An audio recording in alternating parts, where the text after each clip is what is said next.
خبر شامل کرتے ہیں چیئرمین انٹرنیشنل پاکستان ارائی نیوز کے چودھری عبدالمجید میاں والی سے۔ سی پیک 2 کو حقیقت اور کامیابی میں بدلنے کا منتظر ہوں شہباز شریف۔ سی پیک 2 کو حقیقت اور کامیابی میں بدلنے کا منتظر ہوں چین کے سفیر جیانگ زائی ڈونگ نے اس موقع پر کہا کہ ان کا ہدف دو طرفہ زرعی تجارت کو 1 ارب امریکی ڈالر تک لے جانا ہے۔ وزیر اعظم محمد شہباز شریف اسلام آباد میں منعقدہ پاک چائنا زرعی سرمایہ کاری کانفرنس سے خطاب کر رہے ہیں۔ وزیر اعظم محمد شہباز شریف نے کہا کہ وہ سی پیک 2 کو حقیقت اور کامیابی میں بدلنے کے منتظر ہیں۔ ان خیالات کا اظہار انہوں نے پیر کو اسلام آباد میں پاک چین ایگری انویسٹمنٹ کانفرنس سے خطاب کرتے ہوئے کیا۔ ان کا کہنا تھا کہ چین سے جدید زراعت کے تربیت حاصل کرنے والے 1000 زرعی گریجویٹ زرعی معیشت کو تقدیر بدل سکتے ہیں۔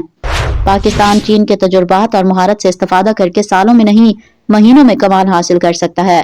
چین پاکستان کا آزمودہ دوست اور ہر طرح کے تعاون کے لیے تیار ہے۔